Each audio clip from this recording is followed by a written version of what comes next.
ہاں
اسی کو حق کہا جاتا ہے جو حقدار تک پہنچے، اسی کو حق کہا جاتا ہے جو حقدار تک پہنچے۔ علم جس طرح چل کر خود علم بردار تک پہنچے، علم جس طرح چل کر خود علم بردار تک پہنچے۔ شجاعت اس لیے بھی منتظر 40ویں دن کی، شجاعت اس لیے بھی منتظر 40ویں دن کی، کہ بزدل فوج 39 دن کی ہار تک پہنچے۔ جلدی پیش کرو آگے۔ بھلا اس شیر کی آنکھوں میں کتنی روشنی ہوگی، بھلا اس شیر کی آنکھوں میں کتنی روشنی ہوگی۔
ہمارے ذہنوں میں ودیت کر دیا ہے، جس کی وجہ سے ہم انسان کہتا رہے، جس کی کی وجہ سے ہم اشرف المخلوقات کہلا رہے ہیں.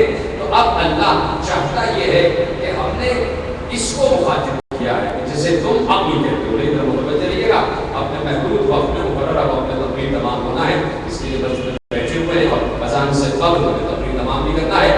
فاتحہ کا سلسلہ بھی ہے, میں چاہتا ہوں تیزی سے میں آگے بڑھتا چلا جاؤں گا کہ جب اللہ یہ کہہ رہا ہے تو ہم سے مخاطب نہیں ہے, ہمارے جسم سے, ہمارے بدن سے مخاطب نہیں ہے. ہم جن 4 اجزاء سے مل کر بنے ہیں, جیسے آگ, ہوا, پانی, مٹی کہا جاتا ہے, ان اجزاء سے مخاطب نہیں ہے کہ اے آگ تو غور کر کے میں کیا ہوں, اے مٹی تو غور کر کے میں کیا ہوں, اے ہوا تو غور کر کے میں کیا ہوں. نہیں, بلکہ اللہ کہہ رہا ہے اے عقل تو غور کر کے میں کیا ہوں, وہ پہچان مجھے. اور میں نے تجھے خلق بھی اس لیے کیا ہے تاکہ میں پہچانا جاؤں, تاکہ میری معرفت حاصل ہو.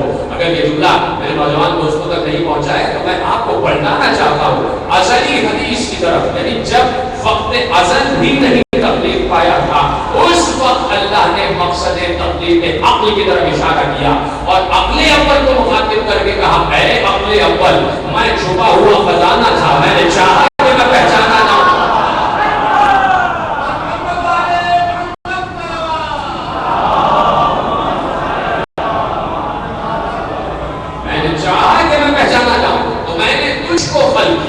تو مقصد تخلیق عقل یہ ہے کہ اللہ کو پہچانا جائے, اللہ کی معرفت حاصل کی جائے اور کما حقہ کی جائے.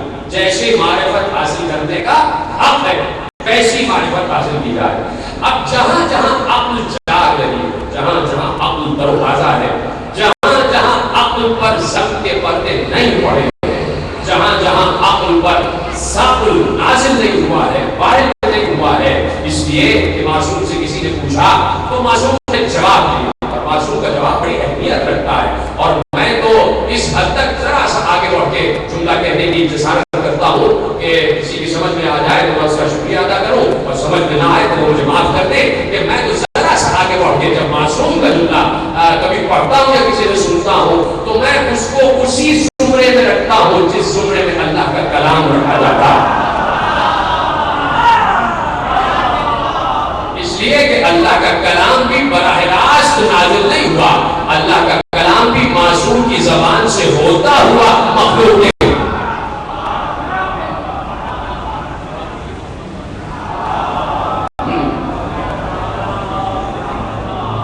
تو چونکہ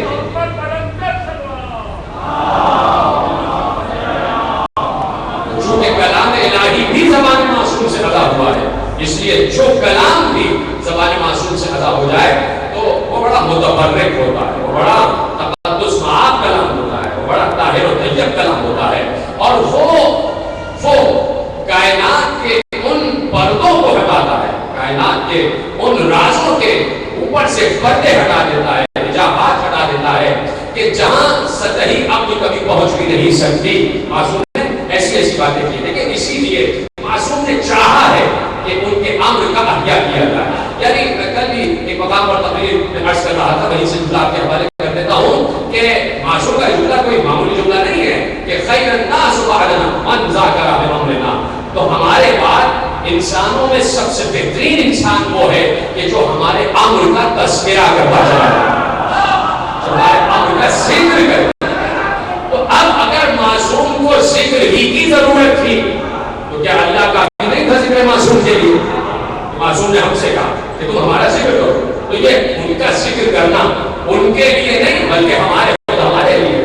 کیا جتنا ہمارا تذکرہ کرتے چلے جاؤ گے, جتنا ہمارے امر کو تروتازہ کرتے جاؤ گے, احیا کرتے جاؤ گے, ویسے ویسے کائنات کے جو راز ہیں, جو کائنات کی چھپی ہوئی چیزیں ہیں, ان سے پردہ ہٹتا چلا جائے گا, ان سے حجابات ہٹتے چلے جائیں گے. تو جیسے جیسے معصوم کے اقوال پر انسان غور و فکر کرتا ہے تو عقل پر سے جو پردے ہٹے وہ ہٹتے چلے جاتے ہیں. معصوم سے پوچھا مولا یہ ہدایت کا سلسلہ کیا ہے, یہ حجت کیا ہے؟ کہا الحجت بین العبد والمعبود هو العقل. اللہ اور بندے کے درمیان سب سے بڑی حجت کا نام عقل ہے. وہ عقل جو ہے اللہ نے ایک ہادی بنا کر بھیجا ہے, آپ اسے بہتر جانتے ہیں. اب اگر یہ ہادی موجود ہے انسان کے ساتھ, جب ہر انسان کے ساتھ ایک ہادی کو فٹ کر کے بھیجا جاتا ہے, ایک ہادی کو داخل کر کے بھیج دیا جاتا ہے, تو پھر کسی بیرونی ہادی کی ضرورت کیا؟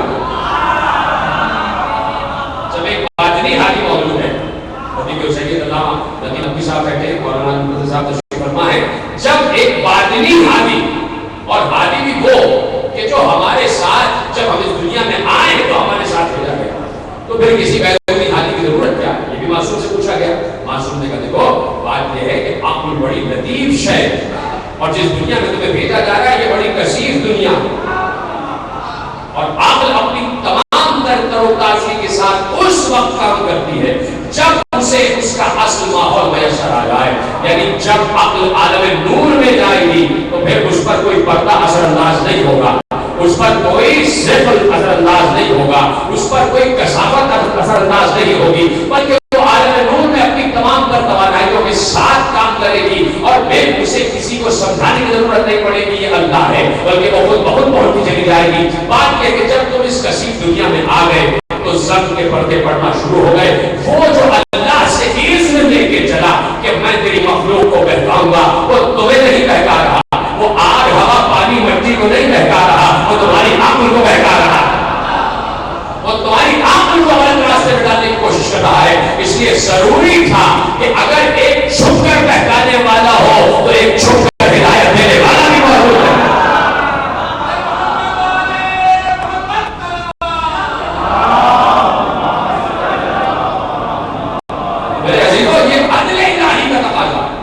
ایک معصوم ہادی کا ہر دور میں موجود ہونا یہ عقل الہی عدل الہی کا تقاضا ہے. یعنی اگر کوئی اس بات سے انکار کرتا ہے کہ ہر دور میں ضروری نہیں ہے کہ ہدایت دینے والا ہو, اس کا مطلب ہے وہ عدل الہی کا منکر ہے, وہ اللہ کو عادل نہیں مانتا. اس لیے کہ اللہ کا عدل یہ تقاضا کرتا ہے کہ جب کوئی بہکانے والا ہو تو راہ بتانے والا بھی موجود ہو, اور وہ اتنا صاحب قوت ہو کہ اس پر شیطان کے تمام حربے اثر انداز نہ ہونے پائے. یعنی پھر شیطان, چونکہ شیطان زمرہ نجاست ہے, نجس ہے, تو اللہ نے پہلے ہی ایک نشان تطہیر قائم کر دیا کہ تم طہارت والے, تم صاحبان تطہیر ہو, اور تم سے اپنے نجاست کو دور کر دیا. یعنی شیطان تم سے دور ہے. اور اللہ نے اعلان تطہیر کو بعد میں کیا جب وہ اذن لے کے چلا کہ میں تیری مخلوق کو بہکا ہوا. وہ خود کہہ چکا تھا سوائے مخلصین کے, میرے مخلص بندوں کو نہیں بہکا سکتا, باقی سب کو بہکا دوں, میرے مخلص بندوں تک میں نہیں پہنچ سکتا, وہاں تک پہنچ ہی نہیں سکتا. تو یقیناً نشان تطہیر قائم. تو ایسی قوت ہو, ایسی فورس ہو کہ جس فورس پر, جس قوت و طاقت پر کوئی بیرونی طاقت حملہ آور نہ ہو سکے, اثر انداز نہ ہو سکے. اور پھر جب آپ ان تمام تر قوتوں پر نگاہ کرتے ہیں ایک عجیب و غریب مرحلہ فکر ہے, ذہن انسانی مرحلہ انسانی پہنچتی ہے, فکر انسانی پہنچتی ہے کہ جہاں ازل سے لے کے آباد تک یہ ہدایت کا سلسلہ جاری و ساری رہتا ہے. جو فرمائیے گا اللہ کے حوالے کرنے جا رہا ہوں کہ ازل سے لے کے دور ختم نبوت تک اور اس کے بعد سے ابد تک قیامت تک سلسلہ ہدایت کو چلنا ہے. اور اللہ نے 1,34,000 انبیاء بھیج دیے, اس کے بعد معصومین کا سلسلہ شروع کر دیا. 1,34,000 انبیاء اور معصومین کا سلسلہ, اس لیے ہدایت دینے کے اس کو انسانوں پروردگار انسانوں میں صرف مرد تو ہے, انسانوں میں عورتیں بھی ہیں, اور یہ تیرا ہی نظام قدرت رہا ہے کہ تو نے ہر دور میں آبادی کے تناسب کے حساب سے مردوں سے زیادہ عورتوں کو رکھا. اس دور میں بھی 49% اس دنیا میں مرد ہیں اور 51% عورتیں, یعنی چاہے 1% زیادہ کیوں نہ ہو, تو ہر دور جو ازل سے لے کے اور ابد تک جا رہا ہے اس میں عورتیں مردوں سے زیادہ ہی رہی ہیں. اور شریعت بھی یہ کہتی ہے کہ عورتوں کے مسائل مردوں سے الگ ہیں, عورتوں کا طرز معاشرت مردوں سے الگ ہے. پروردگار تو نے سلسلہ ہدایت قائم کر دیا. اب تو نے 1,34,000 انبیاء مرد بھیج دیے. اب تو قیامت تک جو اماموں کا سلسلہ جا رہا ہے سارے امام مرد ہیں. تو پروردگار کیا عورتوں کی ہدایت کی ضرورت نہیں ہے؟ کیا عورتوں کو ہدایت کی ضرورت نہیں ہے کہ تم مردوں کی ہدایت دے کے مردوں کو تو بھیج رہا ہے اور اتنی تعداد میں بھیج رہا ہے؟ تو اللہ کا جواب یہی آئے گا کہ 1,34,000 ہادی ایک طرف تمام مردوں کی ہدایت کے لیے اور اولین سے آخرین تک تمام عورتوں کی ہدایت کے لیے ایک بیوی ایک طرف. 1,34,000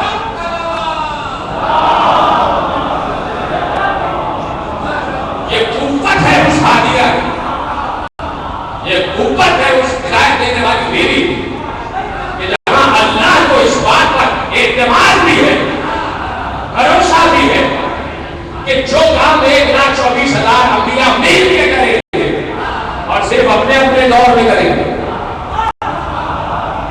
یہ میری تمیز ایسی ہے کہ جو حوا کے دور سے لے کے اور قیامت تک ہر عورت کی سردار بھی ہے اور ہدایت دینے والی. کوئی اس بات پر یقین نہیں کرتا تو آج پیغمبر کی حدیث کی طرف ذرا سا غور فرمائیے کہ پیغمبر نے یہ حدیث کسی حجرے میں بیٹھ کر نہیں کہی, تنہائی میں نہیں کہی, یا صرف اپنی بیٹی کو مخاطب کر کے نہیں کہی, یا صرف عورتوں کو مخاطب کر کے نہیں کہا, بلکہ مسجد نبوی جو بھری ہوئی کھچا کھچ بھری ہوئی اور اصحاب کرام سے مسجد نبوی بھری ہوئی, اس اصحاب کرام سے بھری ہوئی مسجد نبوی میں خود منبر مسجد نبوی پر بیٹھ کر پیغمبر نے حدیث ارشاد فرما دی اور اصحاب کو مخاطب کر کے کہا کہ تم نے مریم کا رتبہ تو سن لیا, اب ذرا میری بیٹی فاطمہ کا رتبہ بھی سن لو. ان ابنتی فاطمہ سیدۃ النساء العالمین, میری بیٹی فاطمہ عالمین کی عورتوں کی سردار ہے. کسی صحابی نے پڑھو کے پوچھا کہ یا رسول اللہ آپ یہ کہہ چکے ہیں کہ جب جناب مریم کے رتبہ اور ان کے رتبات عالیہ کی طرف آپ اشارہ کر رہے تھے تو آپ مریم کے لیے حدیث ارشاد فرما چکے ہیں, آپ کہہ چکے ہیں کہ مریم سیدۃ النساء العالمین ہے, مریم کی عالمین کی عورتوں کی سردار ہے. تو کیا کہنا آپ کی بیٹی کے رتبے کا کہ آپ کی بیٹی اور مریم کا رتبہ برابر ہے, وہ بھی عالمین کی عورتوں کی سردار, آپ کی بیٹی بھی عالمین کی عورتوں کی سردار. پیغمبر نے کہا نہیں, یہاں میری بیٹی مریم سے بہت آگے بڑھ گئی, اس لیے کہ مریم اپنے دور کی عورتوں کی سردار, میری بیٹی اولین سے آخرین کا نام بالاولین والآخرین سیدۃ النساء العالمین, بالاولین والآخرین, اولین سے آخرین تک سینکڑوں مرتبہ, ہزار مرتبہ کی چھٹی ہوئی آپ کی. یہ حدیث مبارکہ ہے, بچے بچے کو جاتے, یہ حدیث بچے بچے کو جاتے. ایک نام کی فاطمہ سیدۃ النساء العالمین بالاولین والآخرین, بے شک میری بیٹی فاطمہ عالمین کی عورتوں کی سردار, اولین سے آخرین تک. میں نے ابھی آپ کے سامنے ایک منظرنامہ پیش کیا, کہاں یہ حدیث پڑھی جا رہی ہے؟ مسجد نبوی, منبر پر رسول تشریف فرما, سامنے اصحاب کرام کا مجمع, اور ابھی کچھ دن پہلے نگاہ اصحاب یہ منظر دیکھ چکی ہے کہ اسی مسجد نبوی میں کچھ حجروں کے دروازے کھلے ہوئے تھے اور جو حجروں میں رہنے والے دروازہ کھول کے مسجد سے اپنے قدم بڑھاتے ہوئے باہر نکل جائے. انہوں نے مسجد کو رحمت بنایا ہوا. اللہ کا حکم آیا, نبی ان سے کہہ دو یہ مسجد شاہراہ عام نہیں ہے. معلوم تم کن کن حالتوں میں مسجد سے ہوتے ہوئے گزر جاتے ہو. سب کے دروازے بند کیے جائیں گے, صرف ایک دروازہ کھلا رہے گا, جو دروازہ خود مسجد جیسا, ایک دروازہ, ایک حجرہ. یہ مسجد میں جو چیز ایکسٹینڈ کی جائے گی وہ مسجد ہی ہوگی. اگر ایکسٹینشن ہوتا ہے مسجد کا وہ مسجد ہی کہلاتی ہے. اگر مسجد میں کسی حجرے کا دروازہ کھل رہا ہے تو وہ مسجد ہی ہے. آپ خاموش ہو گئے. میں کہہ رہا ہوں نا کہ معصوم کی فضیلت کی جب بات آتی ہے تو آگے بڑھ کے گفتگو کرتا ہوں. میں اپنے جملے کو واپس لیتا ہوں کہ در سیدہ مسجد ہے, مسجد میں نماز پڑھی جاتی ہے. اب یہ صرف میرے مطلب کی روایت نہیں ہے, برادران اہل سنت نے بھی اس روایت کو محفوظ کیا ہے. جیسے ہی آیت تدبیر کا نزول ہو گیا, اب پیغمبر کا یہ وطیرہ تھا کہ جب محراب میں آنے سے پہلے در سیدہ پر آتے اور در سیدہ پر آ کر ایک لفظ کہتے تھے, السلام رحمکم اللہ, السلام علیکم یا اہل بیت النبوہ, انما یرید اللہ لیصلحکم وليس اہل بیت ویطہرکم تطہیرا. یہ تین جملے پیغمبر کو رکھتے ہیں. گھر پہ آ کے کہتے السلام, سلام کرتے, آئے تدبیر دہراتے, محراب عبادت میں آتے, نماز ختم کرتے, نماز ختم کرنے کے بعد اپنے حجرے میں نہیں جاتے بلکہ پھر در سیدہ پر آتے اور پھر کہتے السلام رحمۃ اللہ, اور پھر سلام کرتے پھر آئے تدبیر تلاوت کرتے. لوگوں نے کہا جا کے پڑھیے گا, اس جملے کی تفسیر میں تمام لوگوں نے پھر اتفاق کے جملہ لکھا ہے. پیغمبر جا کے کہتے تھے اے نماز کی طرف آ جاؤ, نماز پڑھو, نماز کا وقت ہو گیا. پیغمبر نماز سے پہلے اگر یہ کہہ رہے ہیں کہ نماز پڑھو تو بات سمجھ میں آتی ہے, یہ نماز کے بعد جا کے کیوں کہہ رہے ہیں کہ نماز پڑھو, تب تو بات سمجھ میں آتی ہے. لیکن نماز کے بعد یہ کیوں کہہ رہے ہیں نماز پڑھو. تو صرف ایک چھوٹی سی تمثیل آپ کے حوالے کرتا ہوں. ابھی یہاں سے کوئی صاحب اٹھے بچے سے بات اور کسی صاحب کے دروازے پر جائے, کسی کو حضرت عبدالعزیز صاحب سے ملنا ہے, دروازے پر جائیں, کھڑے ہو جائیں, دو طریقے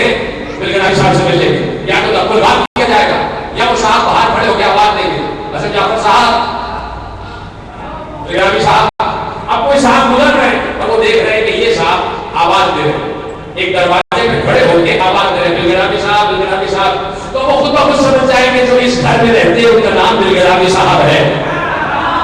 پیغمبر نے سیدہ پر آ کر یہ نہیں کہہ رہے کہ نماز پڑھو, دنیا کو بتا رہے تھے اس گھر میں جو لوگ رہتے ہیں ان کا نام نماز ہے.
آدم تمہارا سردار ہے، تو تمہارا سردار ہے، ابراہیم تمہارا سردار ہے، موسیٰ تمہارا سردار ہے، عیسیٰ تمہارا سردار ہے، ہمارا محبوب تمہارا سردار ہے. یعنی سردار کو دیکھنا ضروری ہے.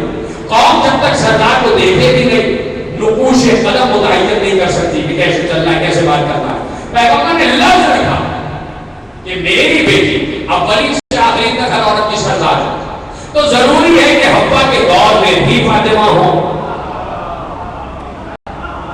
ہاجرہ کے دور میں بھی فاطمہ ہو، آسیہ کے دور میں بھی فاطمہ ہو، سارہ کے دور میں بھی فاطمہ ہو، مریم کے دور میں بھی فاطمہ ہو.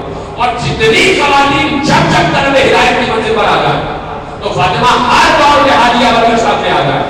پیغمبر کی حدیث اس بات کی طرف اشارہ کرتی ہے. تو آپ تو صاحبان معرفت بیٹھے، آپ نے میری بات قبول کر لی کہ ہاں حوا کے دور میں بھی فاطمہ ہے، سارہ کے دور میں بھی فاطمہ ہے. یقیناً ہر مسجد میں کچھ ایسے لوگ بیٹھے ہوتے ہیں کہ جو سمجھتے ہوئے بھی نہیں سمجھ رہے ہوتے. ان کے لیے جملہ عرض کر رہا ہوں کہ یہ حدیث پیغمبر نے جو کہی اور اس کا تجزیہ جو میں نے آپ کے سامنے آ کے حوالے دیا تو اس کی سند قرآن میں موجود ہے. اور اگر قرآن سے پوچھا جائے کہ جو میں نے ابھی آپ کے سامنے تجزیہ آپ کے حوالے کیا ہے، کیا قرآن اس کو ایکنالج کرتا ہے، کیا قرآن اس کی تصدیق کرتا ہے کہ حوا کے دور میں بھی فاطمہ ہیں، سارہ کے دور میں بھی فاطمہ ہیں، ہاجرہ کے دور میں بھی فاطمہ ہیں، مریم کے دور میں بھی فاطمہ ہے، آسیہ کے دور میں بھی فاطمہ ہے، اور ہر دور میں فاطمہ کا ہونا ثابت ہے. قرآن سے یہ نہیں ہے. تو قرآن آواز دیتا ہے آپ قرآن پڑھنے چلے جاؤ. تو قرآن نہیں جو اللہ کا تعارف تو کرا دے لیکن اللہ کے حاجیوں کا تعارف نہ کرائے، جو اللہ کا پیغام پہنچانے والوں کا تعارف نہ کرا دے. آپ کو اٹھا کر پڑھو. قرآن آواز دیتا ہے بسم اللہ الرحمن الرحیم وَأَنزَلْنَا الْحَدِيدَ فِيهِ بَأْسٌ شَدِيدٌ وَمَنَافِعُ لِلنَّاسِ وَلِيَعْلَمَ اللَّهُ مَن يَنصُرُهُ وَرُسُلَهُ بِالْغَيْبِ. اللہ کہتا ہے ہم نے لوہے کو آسمان سے نازل کیا اور یہ لوہا جسے ذوالفقار کہتے ہیں یہ جنگوں میں بڑا سخت ہے اور اس سے انسانیت کو بڑے فائدے ہیں. اور ہم نے اس ذوالفقار کو آسمان سے اس لیے نازل کیا تاکہ اللہ یہ جان لے کہ کون ہے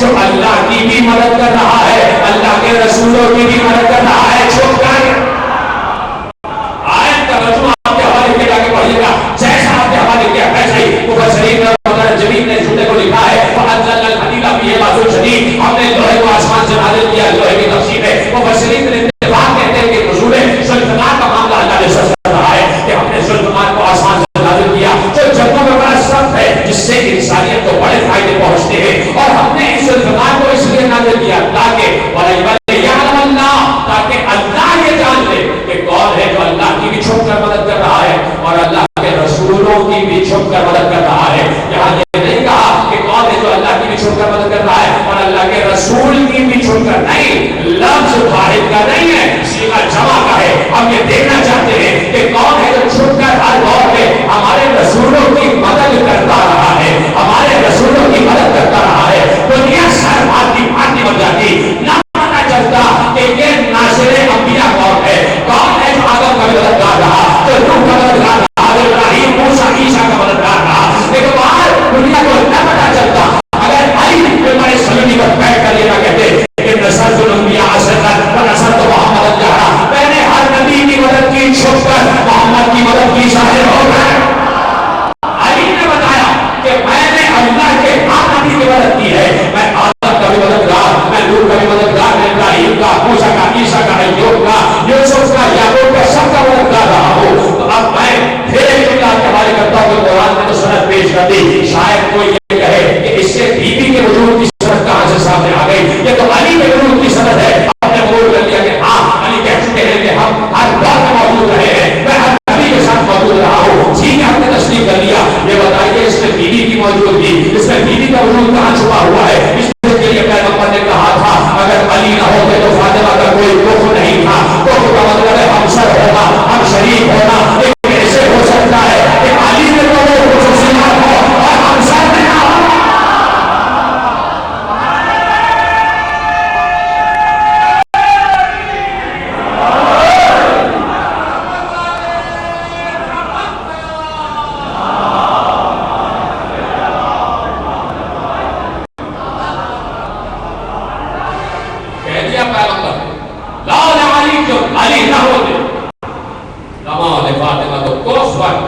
فاطمہ کا کوئی کفر نہیں تھا. علامت اس روئے آج تک آدم خبر نہ، چاہے وہ آدم ہی کیوں نہ ہوتے.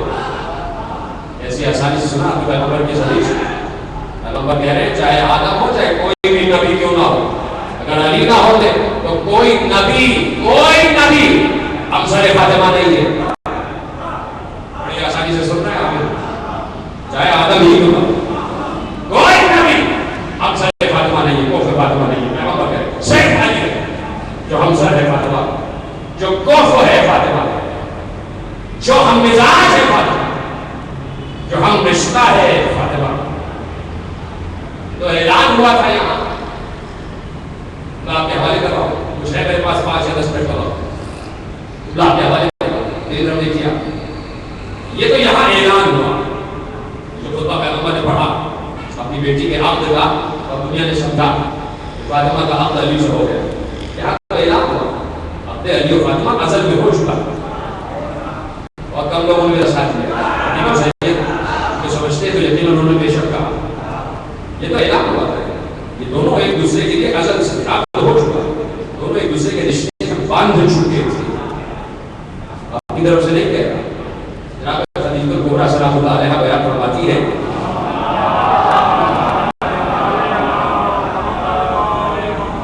کہ جب شب 20 جمادی الثانی گزر رہی تھی، ادوار گزر رہے تھے، جیسے ہی آمد فاطمہ کا وقت نزدیک آیا، میرا حجرہ مطلع ادوار بن گیا. اتنا نور تھا کہ کچھ دکھائی نہیں دے رہا تھا.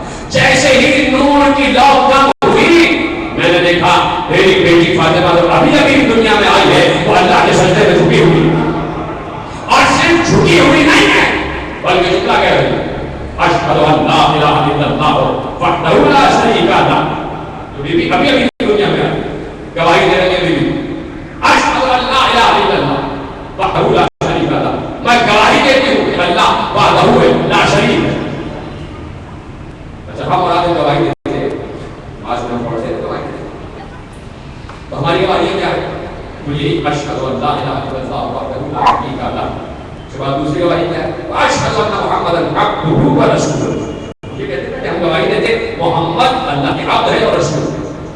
لیکن اب سننا، ام المؤمنین ارشاد فرماتی ہے کہ میں نے دیکھا کہ جتنے رسول گواہی دے رہے ہیں، سنا میں کہ اشہد ان لا الہ الا اللہ وحدہ لا شریک لہ. پھر دوسرا جملہ کہا تو اشہد ان ابی محمد عبدہ و رسول، اور میں گواہی دیتی ہوں کہ میرا باپ محمد اللہ کا بندہ بھی ہے، رسول بھی ہے. اور اب میں نے کیا کہا، یہاں تو اپنے علی و فاطمہ کا اعلان ہوا، اب تو بہت پہلے ہو چکا تھا، اس لیے کہ بی بی نے صرف 2 گواہیوں پر اپنی اس تقریر کو مکمل نہیں کیا، بلکہ تیسری گواہی آگے بڑھی، وہ اشہد ان علی علی کا ولی اللہ، اور میں گواہی دیتی ہوں کہ میرا شوہر علی اللہ کا ولی ہے.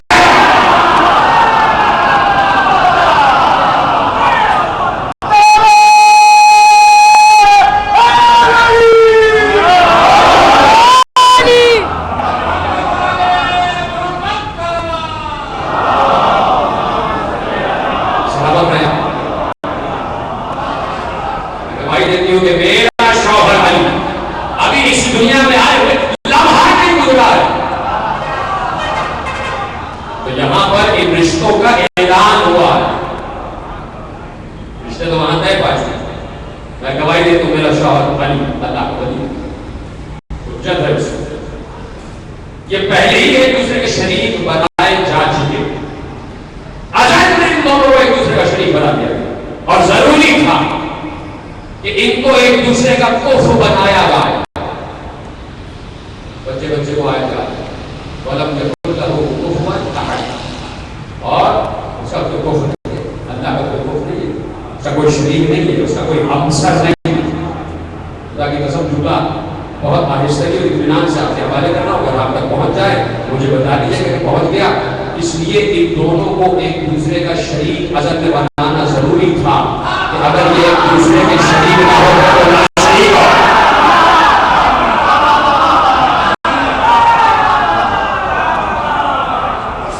دونوں کو ایک دوسرے کا شریک بنا.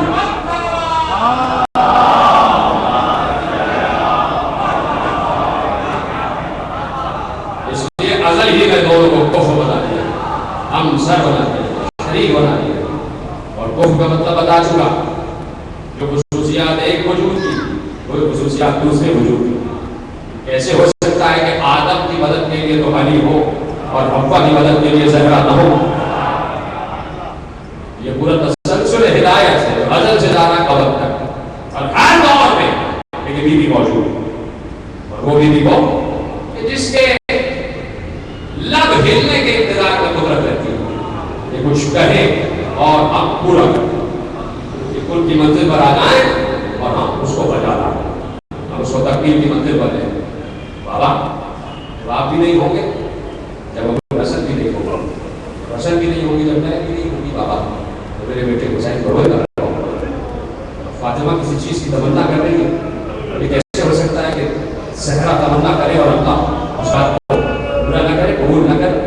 تو اللہ نے اپنے پیغمبر پر وحی نازل کی، پیغمبر کہہ دیجیے، میری غریب نماز سے کہہ دیجیے کہ اللہ ایک قوم کو خلق کرے گا، جس قوم کے بچے حسین کے بچوں کو ملیا کریں، اس قوم کی عورتیں حسین کے اعتبار پر، اس قوم کی زبان حسین کے زبان علی اکبر پر ملیا کریں، اس قوم کے بزرگ حسین پر، حسین کے بزرگ شہداء پر ملیا کریں۔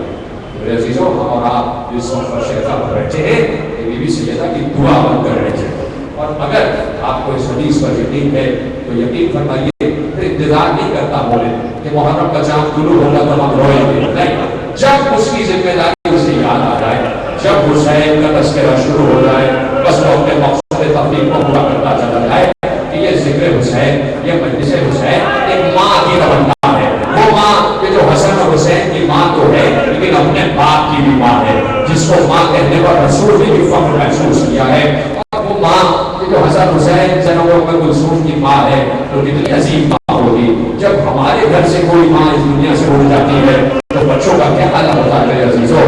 یقیناً جن مرحومہ، جن مومنہ کے احسان ثواب کی مجلس ہے، ان کے گھر میں بھی کوئی نہ کوئی ضرور ہوگا کہ جو ان کو جاتا ہوا دیکھ رہا ہوگا، جنازہ اٹھتا ہوا دیکھ رہا ہوگا۔ میں مرحومہ کے گھر والوں سے بس ایک توجہ چاہتا ہوں کہ ذرا سا نگاہ کر لینا شب تین جمادی الثانی کہ جب زہرا کا جنازہ اٹھ رہا تھا تو گھر میں چھوٹے چھوٹے بچے تھے، خدا کسی بچے پر یہ وقت نہ لائے کہ وہ کم سے ہو اور اس کی ماں کا سایہ اس کے سر سے اٹھ جائے۔ 6-7 برس کے حسن ہے، 6 برس کے حسین، 5 برس کی زینب، 4 برس کی چھوٹی چھوٹی بچیاں ہیں، چھوٹے چھوٹے بچے ہیں، جب ماں کا جنازہ جاتے ہوئے دیکھ رہے ہوں گے تو کیا گزر رہی ہوگی؟ یقیناً زینب و کلثوم علی سے لپٹ گئی، بابا ہماری ماں کو کہاں لے کے جا رہے ہیں؟ بابا کیا ہماری ماں ہم سے جڑا ہو کر جا رہی ہے؟ لیکن میں ایک بات بڑے اعتماد اور اعتماد سے یہ کہتا ہوں کہ یہ واحد ماں ہے جسے اللہ نے خلق کیا ہے، کہ یہ ماں جب دنیا میں جی رہی ہوتی ہے تب بھی اسے اپنی اولاد کی پرواہ ہوتی ہے، لیکن یہ بات یاد رکھنا کہ ماں جب اس دنیا سے چلی جاتی ہے اور ان کا پیدا تو بن جاتی ہے تب بھی اسے اپنے گھر والوں کی، اپنی اولاد کی فکر رہتی ہے۔ میں یہ جملہ نہ کہتا اگر سیرت فاطمہ میں ایک منظر میرے سامنے نہ ہوگا، بس جیسے جیسے وصیتیں کرنے لگی ابو الحسن کا ہاتھ اپنے ہاتھ میں لے کر کہا، ابو الحسن آپ ہی مجھے غسل دیجیے گا، آپ ہی مجھے کفن پہنائیے گا، آپ ہی مجھے قبر میں اتاریے گا، وعدہ کیجیے جنہوں نے مجھے تکلیف پہنچائی ہے وہ میرے جنازے میں شریک نہ ہو۔ اے ابو الحسن ایک اور وعدہ لینا چاہتی ہوں، اور وہ وعدہ یہ ہے کہ مجھ سے وعدہ کریں اگر میرے باہر میرے بچوں سے کوئی خطا ہو جائے تو دیکھیے انہیں بس یہ سمجھ کر درگزر کر دیجیے گا کہ میرے بچے ہیں، اور دیکھیے میرے بعد میرے بچوں کا خیال رکھے گا۔ اے ابو الحسن مجھ سے وعدہ کیجیے جب مجھے قبر میں دفنا دیں گے تو روز میری قبر پر آئیں گے، فاتحہ پڑھیں گے، مجھ سے باتیں کریں گے۔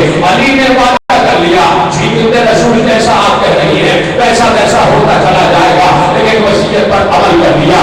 علی سیدہ کو قبر کے حوالے کر کے جب گھر میں آئے ہوں گے تو بچوں پر کیا گزری ہوگی؟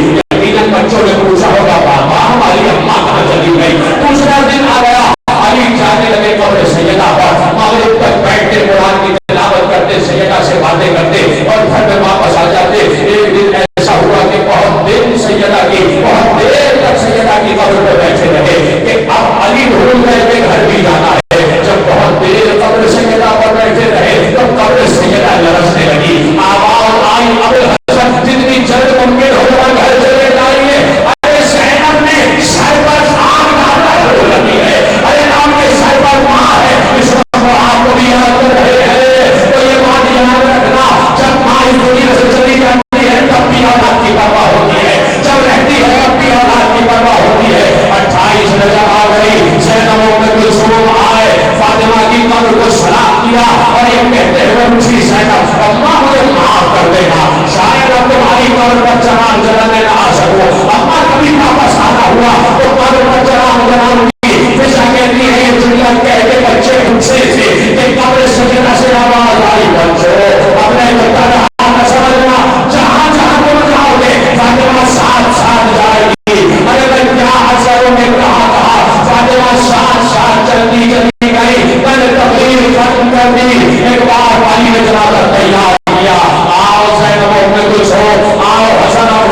بالله على القوم الصالحين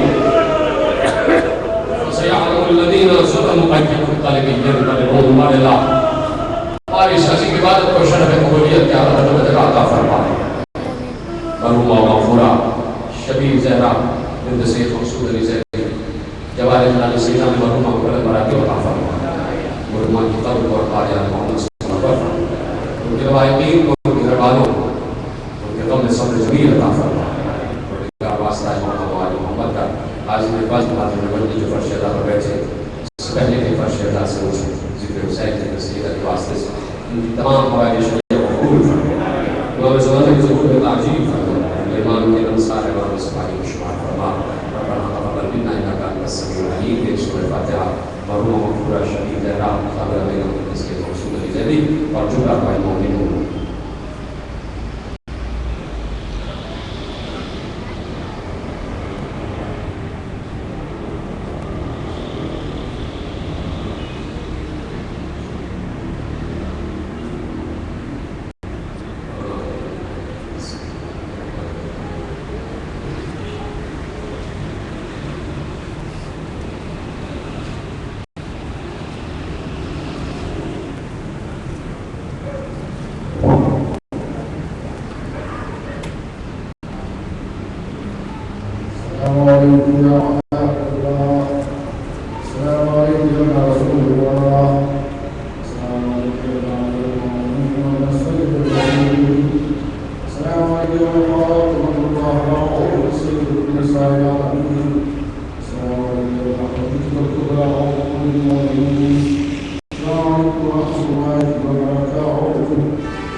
سلسلہ شہید میں مجلس رضا اور مقام